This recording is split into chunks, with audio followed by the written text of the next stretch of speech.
प्रिय बंधूंनो आणि भगिनींनो, येशू ख्रिस्ताच्या नावाने प्रेमळ शुभेच्छा। तुम्ही आनंदी आहात का? प्रभू येशू ख्रिस्त तुम्हावर खूप प्रेम करतो। तो दररोज प्रेमाने तुमच्याशी बोलतो। तो तुम्हाला प्रोत्साहन देतो आणि बळकटी देतो। तो तुम्हाला मार्गदर्शन आणि सल्ला देतो। तुम्ही आशीर्वादित आहात। तुम्ही दररोज येशूशी बोलायला नको का? तुम्ही सकाळी त्याच्याशी बोललात का? प्रार्थनेत त्याच्याशी बोललात का? शास्त्र वाचताना तो बोलेल नाही का? त्यासाठी जागा दिलीत का? तो तुमच्याशी बोलणारा प्रभू आहे। येशू सोबत चालण्याचा उत्कृष्ट अनुभव तुम्ही नेहमी जपायला हवा आहे, हे लक्षात ठेवा। प्रभू सोबत चालण्याचा अनुभव, बरोबर ना? प्रभू आजही तुम्हाला एक वचन देतोय आणि तुमच्याशी बोलतोय। तुम्ही विचाराल, ते काय? यिर्मया 32:17। तुझ्यासाठी खरंच काहीच कठीण नाही। हे प्रभू, तू अद्भुत गोष्टी करतोस। तुझ्यासाठी काहीच कठीण नाही। अद्भुत गोष्टी म्हणजे काय? हे किती अद्भुत आहे, अशा गोष्टी घडतील का?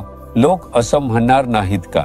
निसर्गाच्या पलीकडच्या गोष्टी हे घडू शकत नाही असं वाटतं, मग हे कसं घडलं? अशा अद्भुत गोष्टी करणारा प्रभू तुमच्यासाठी करणार आहे। या बाबतीत तुम्ही म्हणता, चमत्काराशिवाय शक्य नाही तर सगळं संपलं। येशू तुमच्यासाठी चमत्कार दाखवेल। एकदा जेव्हा भाऊ मला भेटायला आला तेव्हा त्याने मला एक अद्भुत गोष्ट सांगितली।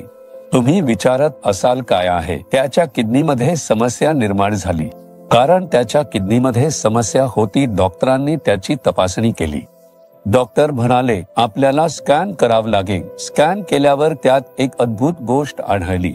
त्याच्याकडे फक्त एक किडनी होती। सर्वांना 2 किडनी असतात ना? ही एकमेव किडनी देखील प्रभावित झाली होती। काही दिवसांतच ती पूर्णपणे कार्य करणे थांबवे। यांना कळलं की त्याचा परिणाम शरीरावर होऊ लागला आहे। त्यांनी स्कॅन पाहिलं, सांगितलं, तुझ्याकडे एकच किडनी आहे। त्यांना जन्मतःच हा दोष होता। तेव्हापर्यंत कुणालाच कळलं नव्हतं, कारण गरज नव्हती, माहिती नव्हतं। किडनी प्रभावित झाल्यावर कळलं की त्याच्याकडे एकच किडनी आहे। आता ती देखील प्रभावित झाली आहे। त्याला कसं वाटेल? त्यावेळी त्याने प्रभूचा शोध घेतला। येशूने चमत्कार कर। तो एका सभेत सहभागी झाला आणि अश्रूंनी येशूला प्रार्थना केली, प्रभू, माझ्याकडे फक्त एकच किडनी आहे।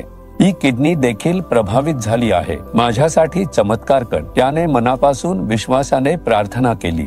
प्रभूचा हात त्याच्यावर स्पर्शला। किडनीची समस्या दूर झाली।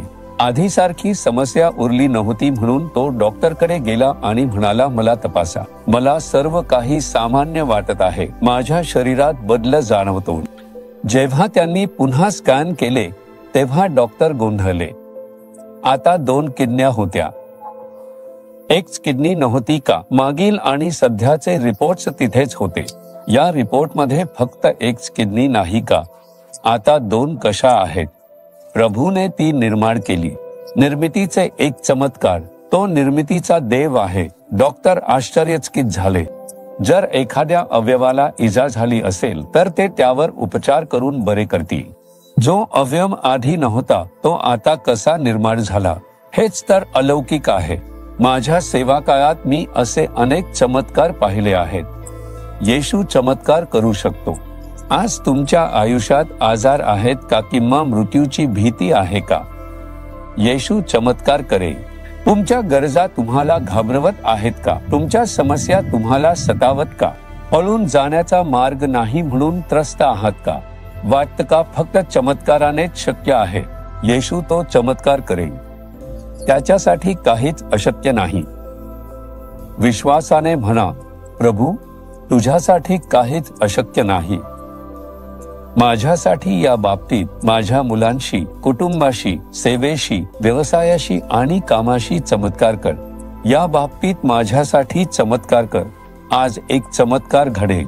कोणीतरी सांगितलं तुम्ही कधीच मूल होऊ शकत नाही, मूल देईल। कोणीतरी सांगितलं तुमचं गर्भाशय काढावं लागेल, तो त्या गर्भाशयातून तुम्हाला मूल देऊ शकतो। आजारावर इलाज नाही का? तुम्हाला मृत्यूपर्यंत औषधे घ्यावी लागतील, त्यातही चमत्कार घडेल। ते म्हणतात या समस्येचा उपाय नाही आणि ती गंभीर आहे, ती संपेल. हा खरा चमत्कार आहे, तो तुमच्यासाठी करेल. विश्वास आहे का? होय असल्यास तुमचा हात हृदयावर ठेवा आणि म्हणा, प्रभू, मला विश्वास आहे की तुझ्यासाठी काहीही अशक्य नाही. या बाबतीत माझ्यासाठी चमत्कार कर. मी विश्वासाने चमत्काराची अपेक्षा करते. येशूच्या नावाने आमेन. आमेन. जीसस रिडीम्ड मराठी ह्या YouTube चॅनेलला सबस्क्राईब करा. सबस्क्राईब बटनावर क्लिक करा आणि बेल चिन्हावरही क्लिक करा. दररोजच्या नवीन कार्यक्रमांची माहिती मिळवा.